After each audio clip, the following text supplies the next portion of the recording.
밥상에 둘이 마주 앉아도 말 한마디 없던 세월이 있었습니다. 웃음 대신 한숨만 가득했고 저는 옆에 사람이 있는데도 세상에서 제일 외로운 사람이었어요.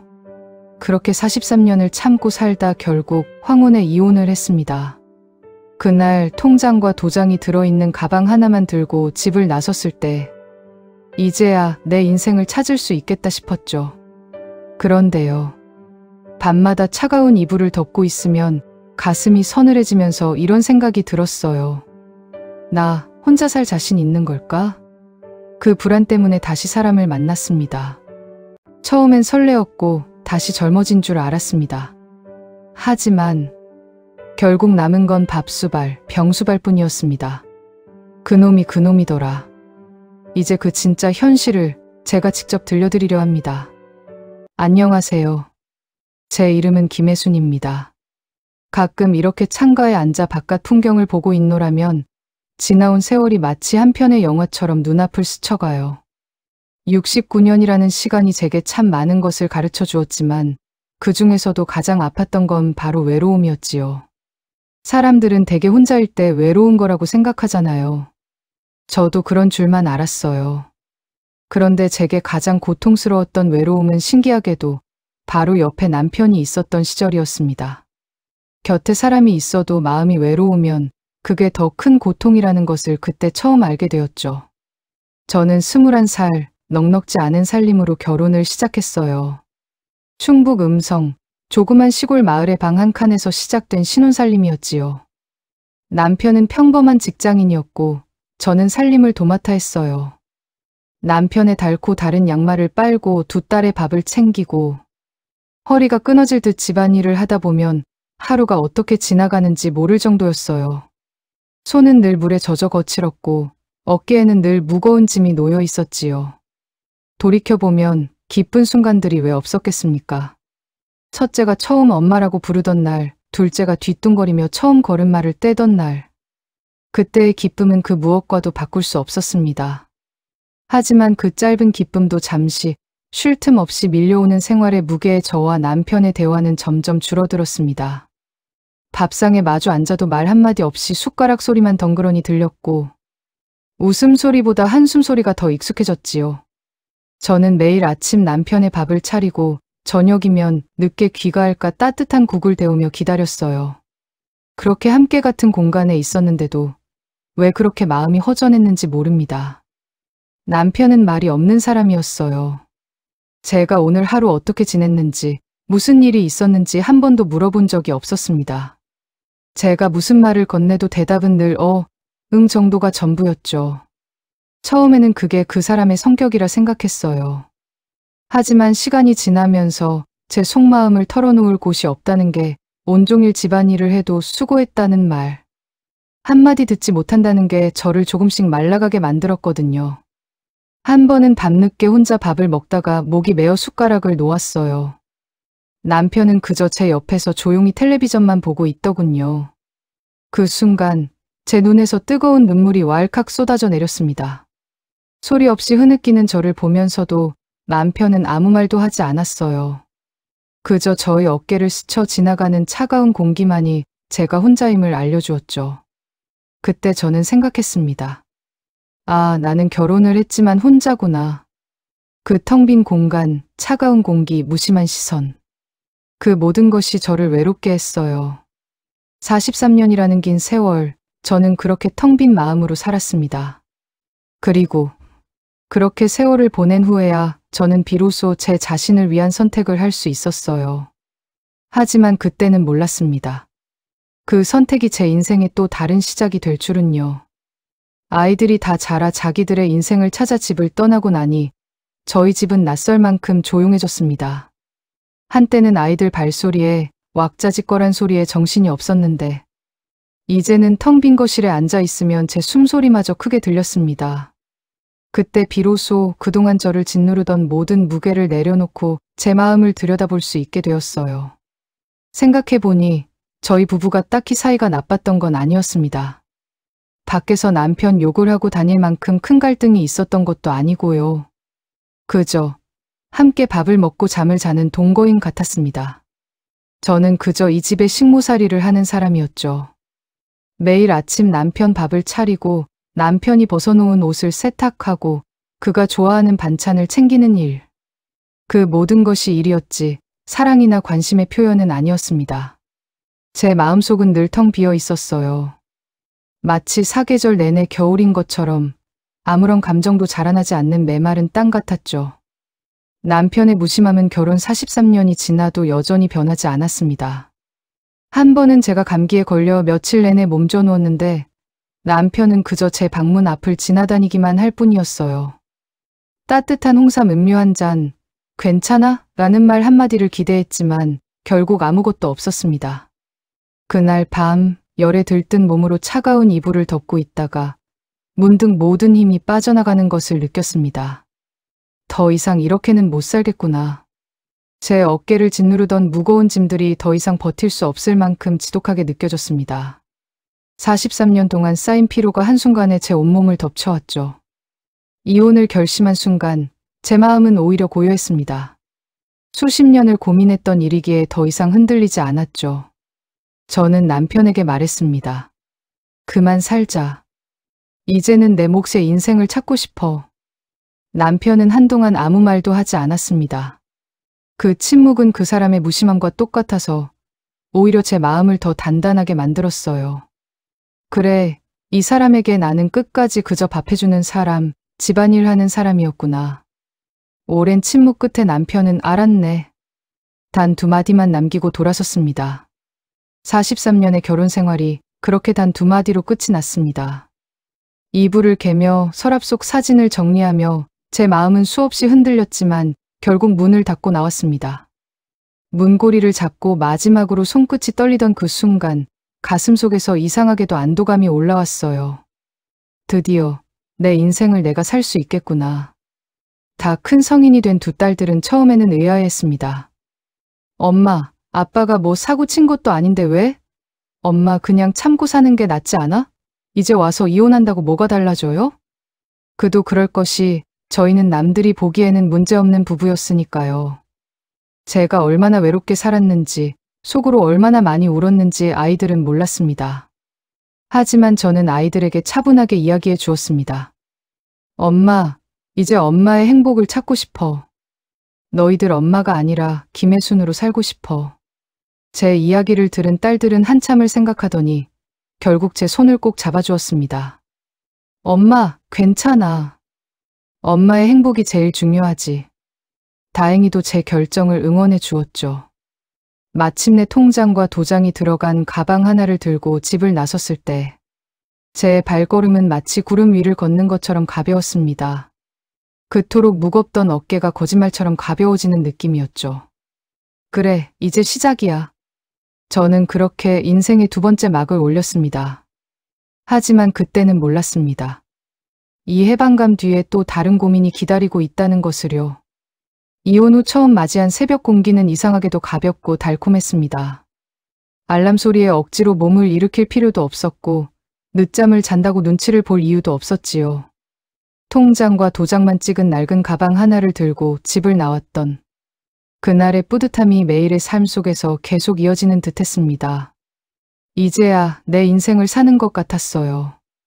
특히 밥을 먹는 시간이 가장 큰 해방감을 주었습니다. 과거에는 늘 남편이 좋아하는 반찬을 먼저 만들었고 그의 식성에 맞춰 맵고 짜지 않은 음식들을 준비했었죠. 하지만 이제는 저 혼자입니다. 맵고 칼칼한 김치찌개가 먹고 싶으면 찌개를 끓였고 매콤한 닭발이 먹고 싶으면 마음껏 시켜 먹었죠. 찌개를 끓일 때 코끝으로 전해지는 칼칼한 냄새. 빨간 닭발을 입에 넣었을 때 입안 가득 퍼지는 매운맛이 저를 기쁘게 했습니다. 밥을 먹으면서 제가 좋아하는 음악을 크게 틀어놓기도 했어요. 과거라면 시끄럽다며 핀잔을 들었을 테지만 이제는 마음껏 음악을 들으며 밥을 먹을 수 있었죠. 처음 몇 달은 그 자유가 참 달콤했어요. 사람 만날 필요도 밥수발할 필요도 없으니 온몸이 한결 가벼워졌습니다. 아침마다 베란다에 앉아 커피 한 잔을 마시며 지나가는 사람들을 구경했는데 그 시간이 그렇게나 고요하고 좋을 수가 없었죠. 하지만 그 평화는 그리 오래가지 못했습니다. 시간이 흐르면서 고요함이 차츰 다른 얼굴을 드러내기 시작했어요. 혼자 차린 밥상도 마찬가지였습니다. 김치 한 조각, 계란 프라이 하나 덜렁 올려놓고 혼자 숟가락을 들 때 그 고요가 너무 크게 들려 밥이 목에 걸렸습니다. 숟가락 부딪히는 소리, 제가 밥을 씹는 소리, 그 모든 소리가 텅 빈 집안에 덩그러니 울려 퍼졌죠. 젓가락을 놓고 멍하니 앉아 있다가 결국 눈물이 찔끔 나오기도 했습니다. 내가 잘한 걸까? 그 질문이 밤마다 제 머릿속을 맴돌았습니다. 이혼 후 1년이 지나자 처음 느꼈던 해방감은 온데간데 없고 그 자리를 이 지독한 외로움이 채워 넣었습니다. 밤마다 차가운 이불을 덮고 있으면 가슴이 서늘해지면서 이런 생각이 들었어요. 차라리 남편 곁으로 돌아갈까? 하지만 다시 차분히 마음을 가라앉히면 그 시절의 텅 빈 대화와 무심한 얼굴이 떠올라 고개를 절레절레 흔들곤 했습니다. 누구 허락도, 누구 눈치도 보지 않아도 되는 세상 가끔은 두렵기도 했지만 또 한편으로는 묘하게 설레었습니다. 40년 넘게 누군가와 얽혀 살다가 홀로 남은 생을 산다는 건 그 자체가 낯설고 두근거리는 일이었으니까요. 그런데 그 설렘 뒤에는 늘 그림자처럼 외로움이 따라붙었습니다. 밤마다 차가운 이불을 덮을 때마다 이대로 혼자 살아도 괜찮을까? 라는 질문이 가슴속에서 울려 퍼졌습니다. 그래서 저는 결심했습니다. 이 외로움이 저를 삼켜버리기 전에 누군가를 다시 만나보자고요. 따뜻한 차 한 잔을 앞에 두고 이야기를 나눈다면 적어도 지금처럼 공허하지는 않을 것 같았습니다. 작은 불안과 희미한 기대가 뒤섞였던 그 순간 저는 알지 못했습니다. 그 선택이 제 인생을 또 한 번 크게 흔들어 놓으리라는 거요. 이혼 후 1년 동안 저를 짓눌렀던 외로움이 너무 버거워지자 저는 결국 친구들에게 제 속마음을 털어놓았습니다. 전화를 붙들고 하염없이 눈물을 흘리는데 제 마음을 알아챈 친구들이 달려와 저를 달랬어요. 애순아, 왜 그래? 세상에 너처럼 혼자 사는 사람 많아. 방구석에만 있지 말고 나가서 사람 좀 만나봐. 처음에는 망설였습니다. 40년 넘게 한 남자와 살았는데 이제 와서 누굴 만난다는 게 상상도 안 됐거든요. 거울에 비친 제 모습도 낯설게 느껴졌습니다. 주름지고 지친 얼굴을 보며 이 나이에 무슨 하는 생각이 들었죠. 하지만 더 이상 혼자이고 싶지 않다는 마음이 제 두려움을 이겼습니다. 저는 용기를 내어 친구들이 권해준 노래 교실에 등록했어요. 오랜만에 가보는 노래 교실은 활력이 넘쳤어요. 젊은 시절 좋아하던 가곡을 부르니 가슴속이 뻥 뚫리는 기분이었죠. 노래를 부르며 다른 분들과 어울리다 보니 자연스럽게 이야기를 나누게 되었습니다. 어떤 분은 사별로, 어떤 분은 자식들을 다 키우고 홀로 남겨져 저처럼 외로움을 느끼고 계셨죠. 다들 한결같이 자식들이 아무리 잘해줘도 밤이 되면 외로운 건 어쩔 수 없다고 말씀하셨어요. 그분들의 이야기를 들으니 제 마음이 위로받는 것 같았어요. 저 혼자만 외로운 게 아니라는 사실에 가슴 한구석이 따뜻해졌습니다. 노래 교실에서 만난 분들과 함께 등산 동호회에도 나갔습니다. 숲길을 걸을 때 코끝으로 전해지는 흙냄새와 풀냄새가 정말 좋았어요. 오르막길을 오를 때면 숨이 턱까지 차올랐지만 정상에 도착해 시원한 바람을 맞으면 그 어떤 피로도 잊을 수 있었습니다.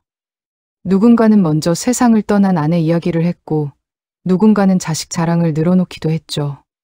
저도 모르게 저의 결혼 생활 이야기를 털어놓기도 했는데 모두들 조용히 제 이야기를 들어주었습니다. 그분들과 함께 산책하고 땀을 흘리며 이야기하는 것만으로도 제가 다시 젊어진 듯했고 삶의 활력이 생기는 것을 느꼈습니다. 그렇게 여러 모임의 발걸음을 옮기다 보니 표정도 바뀌더군요. 집에 돌아와 거울을 보면 제 얼굴에 어딘가 생기가 도는 게 느껴졌어요. 주름 사이사이에 웃음이 스며든 걸 보면서 아직도 나한테 이런 표정이 있었구나 싶었죠. 용기를 내다 보니 이제는 미팅 앤 모임에도 나가게 되었습니다. 처음에는 이게 뭐 하는 건가 싶어 어색하고 낯설었지만 한번 해보자 하는 마음으로 모임에 나갔습니다. 다양한 사람들을 만났죠. 누군가는 저에게 어쩜 이렇게 고우세요라며 다정하게 말을 건넸지만 어떤 분은 끊임없이 자신의 경제력만 자랑했습니다. 이 나이에 돈 없으면 누가 만나주나 하는 말에 속이 불편하기도 했어요. 하지만 그래도 괜찮았습니다. 그렇게 여러 사람을 만나고 헤어지기를 반복하면서 저는 다시 제 마음이 설렘으로 두근거리는 것을 느꼈습니다. 잊고 살았던 감정이었죠. 마치 20살 시절로 돌아간 것처럼 다음에는 어떤 사람을 만날까 기대하는 마음이 생겨났습니다. 그저 같이 산책을 하고 따뜻한 차 한 잔을 앞에 두고 여행 이야기를 나누는 것만으로도 제가 다시 살아 숨쉬는 것 같았어요. 대부분이 배우자와 사별했거나 자식들을 독립시킨 뒤 홀로 남겨져 외로웠던 분들이었기에 저희는 서로의 이야기를 들으며 쉽게 공감할 수 있었습니다. 서로의 외로움을 위로하고 따뜻한 응원을 건네는 것만으로도 큰 힘을 얻었죠. 하지만 그 수많은 만남 중에 저의 운명을 뒤바꿀 단 한 사람을 만나게 될 줄은 그때는 상상조차 하지 못했습니다. 이 만남들이 제게 어떤 의미가 될지. 만약 그때 제가 집에만 틀어박혀 있었다면 아마 제 인생의 다음 장은 열리지 않았을지도 모릅니다. 이혼 후 몇 년 제 삶은 조금씩 고요를 되찾아가고 있었습니다. 그런데 어느 날 동네 신문에서 눈에 띄는 광고 문구를 보게 되었어요. 굵은 글씨로 이렇게 적혀 있었습니다. 어르신 연애하세요. 지자체가 함께합니다. 처음엔 피식 웃음이 나왔습니다. 내 나이에 무슨 연애야 하는 생각이 먼저 들었거든요. 하지만 다시 한번 시선을 주니 마음 한구석이 괜히 간질거렸죠. 그날 저녁 차가운 이불을 덮으며 스스로에게 물었습니다. 정말 내 인생에 더는 설렘이 없을까? 그 질문이 저를 움직이게 했습니다. 결국 다음 주 저는 주민센터 강당으로 발걸음을 옮겼어요. 강당 안은 생각보다 환했습니다. 형광등 불빛이 반짝이고 접이식 의자들이 반듯하게 놓여 있었죠. 벽에는 새로운 만남, 새로운 시작이라는 현수막이 붙어 있었습니다. 처음에는 괜히 얼굴이 붉어졌어요. 의자에 앉아 주변을 두리번거리는데 여기저기서 낮게 웃음소리와 웅성거림이 들렸습니다. 사람들의 손에는 작은 종이컵에 담긴 보리차가 들려 있었고 은은하게 퍼지는 보리차 향의 긴장이 조금 누그러졌어요. 그때였습니다. 제 옆자리에 조용히 앉은 한 남자가 부드러운 목소리로 말을 건넸습니다. 밥은 드셨어요? 너무 평범한 인사였지만 그 순간 제 심장이 쿵 내려앉는 것 같았어요. 그동안 누구에게도 듣지 못한 질문이었거든요. 오랜 세월 밥을 차려주기만 했던 제게 밥 먹었냐는 짧은 안부 한마디가 그렇게 크게 와 닿을 줄은 몰랐습니다. 그분은 7년 전 부인을 먼저 떠나보냈다고 했습니다. 말투는 느리고 차분했지만 눈빛에는 따뜻한 온기가 있었죠. 그날은 서로의 이름과 사는 동네, 좋아하는 음식 이야기를 간단히 나누고 헤어졌습니다. 그런데 집으로 돌아가는 길, 제 발걸음이 한결 가벼운 것을 느꼈습니다. 밤하늘에 뜬 달빛조차 유난히 반짝여 보였으니까요. 그 뒤로 우리는 가끔 산책을 했어요.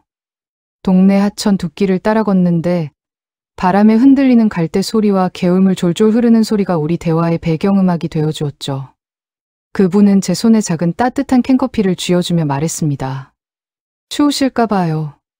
그 따뜻함이 손끝에서 심장으로 스며드는 것 같았습니다. 카페에 앉아 커피를 마시며 이야기를 나누던 순간들도 잊을 수 없어요. 커피잔 위로 피어오르는 하얀 김 사이로 그의 미소가 겹쳐 보일 때면 가슴이 괜히 두근거렸죠. 잊고 살았던 떨림이 제 안에서 다시 깨어나는 기분이었어요. 이 나이에 내가 이런 설렘을 또 느낄 줄이야. 스스로 중얼거리며 웃음이 새어나왔습니다. 그분과 함께하는 시간은 저를 다시 젊게 만들었죠. 길과 꽃집 앞에서 멈춰 서서 화분을 고르고 작은 시장 골목에서 어묵 국물을 나눠 먹을 때 저는 마치 30살로 되돌아간 듯한 기분이었어요. 사람들이 쳐다볼까 괜히 두근거리면서도 그 두근거림마저 즐거웠죠. 하지만 지금 돌이켜보면 그 순간의 달콤함이 영원할 거라 착각했던 게 제 잘못이었습니다. 만약 그때 이런 설렘 뒤에는 어떤 무게가 올까를 미리 알았다면 어땠을까요? 어쩌면 제 선택은 달라졌을지도 모릅니다. 하지만 인생이란 늘 그렇지 않습니까? 알 수 없으니 부딪혀보게 되는 것. 그날 밥은 드셨어요? 라는 짧은 인사 한마디가 제 삶을 송두리째 바꿔놓을 줄은 정말 몰랐습니다. 그리고 그 작은 떨림은 곧 제 인생의 또 다른 큰 파도를 불러오게 되었습니다. 2년이라는 연애 끝에 저희는 다시 결혼을 했습니다. 자식들도 처음에는 걱정했지만 제가 정말 행복해하는 모습을 보고는 진심으로 응원해 주었죠. 저희의 결혼식은 거창하지 않았습니다. 가족과 가까운 지인들만 모인 작은 식이었지만 제 손을 잡은 그분의 손이 그렇게 따뜻하게 느껴질 수가 없었습니다. 저는 그 따뜻함만으로도 남은 인생을 살아갈 수 있을 거라고 믿었죠. 딸이 아무리 잘해줘도 나 자신이 외로운 건 어쩔 수 없더라. 이왕 사는 거 누굴 만나더라도 서로 이해하고 감싸주면서 살면 좋겠다. 그런 마음으로 시작한 두 번째 결혼이었습니다. 하지만 다시 시작한 황혼 결혼의 달콤함은 그리 오래가지 않았습니다. 처음 몇 달은 그저 모든 것이 좋았어요. 텅 빈 집이 다시 온기로 채워지는 것 같았죠. 하지만 딱 거기까지였습니다. 잠깐의 설렘이 가시고 일상이 현실이 되자 그 모든 게 다시 짐처럼 다가오기 시작했습니다. 사소한 생활 습관 차이는 서로 오랫동안 따로 살았으니 그러려니 했습니다. 그는 제가 좋아하는 드라마를 보며 불만을 늘어놓거나 깔끔하게 정리해둔 물건들을 흐트려 놓기도 했어요. 이 사람도 나이 들었으니 그럴 수 있지 하고 넘기곤 했죠. 하지만 그분을 이해하려 노력할수록 저는 저 자신을 잃어가는 것 같았습니다. 그 다음은 재산 갈등이었습니다. 연애 시절 그는 제가 미처 신경 쓰지 못했던 제 생일까지 꼼꼼하게 챙겨주는 사람이었습니다. 그 꼼꼼함이 얼마나 자상하게 느껴졌는지 모릅니다. 그런데 결혼 후 그 꼼꼼함은 저를 숨막히게 했습니다.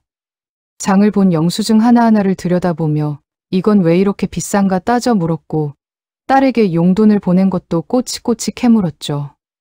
제가 쓴 생활비까지 하나하나 체크하는 그의 모습에 저는 서운한 마음이 들었어요. 따뜻한 사랑을 원했는데 결국 돈 때문에 마음 상하는 일이 반복되니 저는 다시 혼자가 되는 것보다 더한 고통을 느꼈습니다. 심지어 그분에게 아들 하나가 있었는데 제게 유산 문제까지 은근슬쩍 꺼내는 것을 보며 저는 소름이 돋았습니다. 그리고 가장 견디기 힘들었던 것은 병수발이었습니다. 결혼한 지 반년쯤 되었을 때 그는 갑작스러운 허리 통증으로 병원에 입원하게 됐습니다. 그때부터 저는 새벽같이 일어나 병실로 향해야 했어요. 아침에 죽을 사서 들고 가고 빨래를 챙기고 약을 건네주며 하루를 보냈습니다. 그는 자상한 성격이라 물론 항상 고마워하고 미안해했지만 그의 고맙다는 말이 제 마음을 채워주지는 못했습니다. 병원 복도에서 가느다란 형광등 불빛 아래 플라스틱 의자에 앉아 식은 커피를 홀짝일 때마다 제 마음도 식어갔습니다. 새벽 내내 그의 옆에 앉아 있는데 문득 지난날의 제 모습이 떠올랐습니다. 무심한 남편을 위해 밥을 차리고 병간호를 했던 그 외로운 시절이요. 제 옆에 사람이 있는데도 저는 또다시 세상에서 제일 외로운 사람이 되어 있었습니다. 결국 밥수발과 병수발의 굴레였습니다. 저는 제자리 걸음이었고 달라진 것은 아무것도 없었습니다. 제 옆에 사람이 있는데도 저는 또다시 세상에서 제일 외로운 사람이 되어 있었습니다. 그의 고맙다는 말이 제 마음을 채워주지 못하는 허탈함은 차라리 첫 번째 남편의 무심함보다 더 깊은 외로움을 남겼습니다. 그렇게 한 곳이 뻥 뚫린 채 모든 것이 제자리로 돌아간 것 같던 어느 날이었어요. 여느 때처럼 저는 시장에서 장을 보고 돌아왔습니다. 가방에는 싱싱한 시금치, 제철 딸기, 그리고 그분이 좋아하는 홍삼 음료 몇 병이 들어 있었죠. 주방에 장바구니를 풀어놓자 현관문이 벌컥 열리더니 그의 아들이 들어왔습니다. 인사도 대충 건네뛰고는 제 앞에 서서 말했어요. 어머니, 저희 아버지 유산에 손대실 생각은 없으시죠? 그 순간 손에 들고 있던 딸기 봉지가 바닥으로 떨어졌습니다. 봉지 안에서 굴러나온 딸기들이 식탁 밑으로 대굴대굴 굴러갔어요. 제 심장이 콱 내려앉았습니다. 저는 무슨 말을 해야 할지 몰라 멍하니 서 있었죠. 그러자 그는 무심하게 한마디를 더 보탰습니다. 아버지가 워낙 정이 많으셔서요. 혹시라도 재산을 탐내는 사람이 있으면 안 되거든요. 그 말은 칼날처럼 제 가슴을 베어냈습니다. 제가 이 집에 들어온 이유가 돈 때문이라고 생각하는 건가요? 지난 몇 달간 제가 새벽같이 일어나 죽을 끓이고 빨래를 하고 약을 챙긴 그 시간들이 결국은 돈을 노린 행동으로 보였다는 건가요? 순간 얼굴이 화끈 달아올랐습니다. 땀이 맺히는 손바닥을 치마에 문질렀지만 그 모멸감은 닦여지지 않았어요. 저는 그 자리에 얼어붙은 채 아무 말도 하지 못했습니다. 아들은 인사조차 없이 방을 나갔고 거실에는 바닥에 굴러다니는 딸기들만이 저를 비웃듯 붉게 흩어져 있었습니다. 그날 밤 저는 오랫동안 잠을 이루지 못했습니다. 옆방에서는 그가 코를 골며 자고 있었지만 제 귀에는 아들의 말이 메아리처럼 계속 맴돌았습니다. 어머니, 유산에 손대실 생각은 없으시죠? 한 번, 두 번, 수십 번 반복되며 제 가슴을 짓눌렀어요. 저는 이제야 알았습니다. 그동안 그분이 보여주었던 꼼꼼함과 자상함이 결국 저를 향한 믿음이 아니었다는 것을요. 이 결혼은 사랑이 아니라 그저 서로의 필요에 의한 거래였다는 것을요. 그리고 저는 다시 한번 제 자신에게 물었습니다. 내가 진짜 원하는 건 뭘까? 답은 분명했습니다. 저는 사랑받기 위해 결혼했지만 결국 다시 이방인이 되고 말았습니다. 그 길에서 더는 제 자신을 잃을 수는 없었어요. 며칠 후 저는 조용히 가방을 챙겼습니다. 안에는 제 옷 몇 벌과 낡은 화장품 파우치, 그리고 통장과 도장이 들어 있었습니다. 첫 이혼 때와 똑같은 짐이었지만 제 마음은 전혀 달랐습니다. 이번에는 무겁지 않았습니다. 오히려 가볍고 자유로웠습니다. 두려움보다 홀가분함이 더 컸습니다. 텅 빈 거실을 뒤로하고 돌아서는데 마침내 진짜 저를 위한 삶을 찾았다는 확신이 들었습니다. 지금 제 나이 69, 창가에 앉아 햇살을 마주하고 있으면 마음속에 파도가 아니라 잔잔한 호수가 있습니다. 결혼 생활 속에서 외로웠고 재혼해서 후회했어요. 하지만 두 번의 결혼 끝에 결국 혼자라서 웃게 되었습니다. 그 웃음이 거짓이 아니라는 게 제겐 가장 큰 선물이에요. 요즘 제 하루는 참 단순하면서도 알차게 흘러갑니다. 아침에 눈을 뜨면 제일 먼저 하는 건 텃밭에 나가 물을 주는 일이죠. 상추잎에 맺힌 이슬을 손끝으로 털어낼 때 그 청량한 감촉이 아직도 살아있다는 게 신기하고 감사할 따름입니다. 예전 같으면 아침밥부터 챙기느라 정신 없었을 텐데 이제는 제 호흡대로 하루를 시작할 수 있다는 게 얼마나 큰 자유인지 모릅니다. 점심 무렵이면 동네 친구들과 경로당에 모여 고스톱도 치고 손주 자랑도 하고 서로의 반찬도 나눠 먹습니다. 누군가는 콩자반을 쌓아오고 또 누군가는 직접 담근 김치를 나눠주는데 그런 사소한 것 하나에도 웃음이 피어나요. 저는 이제 압니다. 사람은 큰 행복보다도 이렇게 작은 정에서 힘을 얻는다는 거요. 혼자 있는 시간도 좋지만 가끔 친구들과 나누는 웃음이 제 삶을 든든하게 받쳐주고 있습니다. 저녁이 되면 TV 앞에 앉아 드라마를 봅니다. 주인공이 눈물 흘리면 저도 따라 울고 누군가 이기면 같이 박수도 칩니다. 예전엔 텔레비전을 보면서도 늘 한쪽 눈은 시계를 향했지요. 남편이 언제 들어오나 구근대워야 하나 그런 눈치가 제 하루를 채웠습니다. 하지만 지금은 아닙니다. 드라마가 끝나면 남은 반찬에 밥을 비벼 먹고 따뜻한 물에 발을 담그며 오늘 하루를 씻어냅니다. 그 단순한 시간이 제겐 너무나 큰 평화입니다. 물론 외로움이 아예 없는 건 아닙니다. 하지만 그 외로움조차 이제는 저를 괴롭히지 못합니다. 오히려 고요 속에서 제 목소리를 듣게 되었어요. 애순아, 너 참 잘 살았다. 이제라도 내가 내 인생을 찾았구나. 스스로에게 건네는 이 말이 그렇게 든든할 수가 없습니다. 제가 남은 생에서 하고 싶은 건 거창한 게 아닙니다. 봄이면 가까운 산에 올라 새싹을 보고, 여름이면 시원한 강물에 발을 담그고, 가을이면 낙엽을 밟으며 걷고 싶어요. 겨울이 오면 따뜻한 방 안에서 귤을 까먹으며 책을 읽는 평범한 하루가 저를 웃게 합니다. 그것이야말로 저답게 사는 마지막 시간이 아닐까요? 이제는 결혼이라는 이름의 울타리도, 타인의 시선도, 재산 다툼도, 병수발의 굴레도 없습니다. 제 앞에 남은 건 오직 저 자신과 제가 선택한 하루들 뿐입니다. 혼자가 편하다. 이제야 알겠다. 외로움보다 자유가 낫다는 걸. 저는 오늘도 제게 이렇게 말합니다. 애순아, 내 인생은 이제 내 거야.